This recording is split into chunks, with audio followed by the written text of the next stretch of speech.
ان قربانی کے دنوں میں آپ دیکھیں گے طرح طرح کی بات کی ابھی سے بولیاں بولنا لوگ شروع ہو گئے۔ ایک مولوی کو میں نے سنا، وہ کہتا ہے قربانی تو واجب ہے ہی نہیں، ضروری ہے ہی نہیں، یہ کوئی مسئلہ ہی نہیں۔ اچھا ایک اور دوسرا کہتا ہے وہ یہ بھینس کی قربانی تو ہے ہی نا، بالکل بھینس تو جائز ہی۔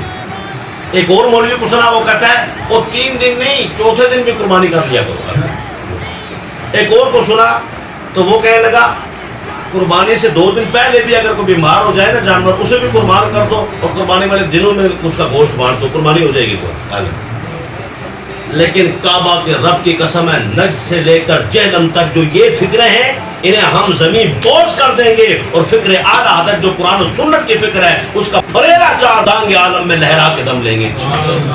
وہ پنپ نہیں سکتے، ان کے یہ نظریات بالکل بھی اوپر نہیں آ سکتے۔ ہم الحمدللہ ہیں نا، ایسے ہی لوگ آپ کو بولتے ہوئے نظر آتے ہیں۔ پتہ کیا کہتے ہیں؟ وہ دیکھو جی اللہ مالک ہے، حضور مالک، توبہ استغفر اللہ، حضور کوئی نہیں مالک، کوئی ابو بکر عمر عثمان اور مولا علی، توبہ توبہ، مالک کوئی صرف اللہ ہے بس۔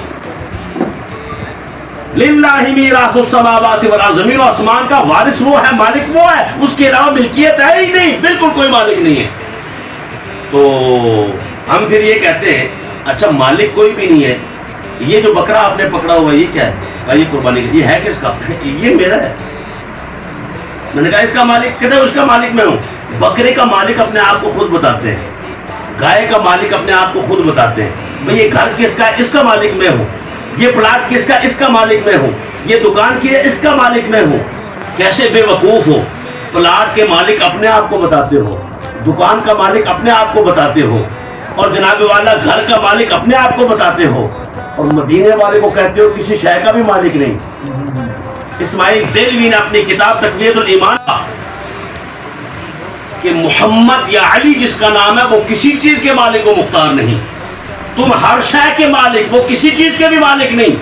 یہ پتہ چل گیا تمہاری پارٹی کیا ہے، ہمارا گروپ کون سا ہے۔ تمہارے گروپ کو حزب الشیطان قرآن نے کہا ہے، اور ہمارے گروپ کو حزب اللہ کہا ہے۔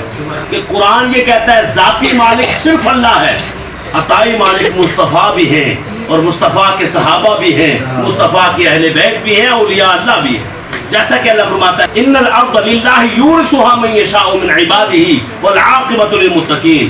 اللہ فرماتا ہے بے شک ساری زمین اللہ کی ہے، اور اللہ ساری زمین جس بندے کو چاہتا ہے دے بھی دیتا ہے۔ والعاقبۃ للمتقین، یا اللہ یہ زمین تو ہوگی تیرے نیک بندوں کی، تو آخرت کا کیا مسئلہ ہے؟ فرمایا عاقبۃ للمتقین، اور آخرت بھی اللہ انہی متقین کو دے دیتا ہے۔ یہ کہتا ہے کسی شے کے مالک نہیں۔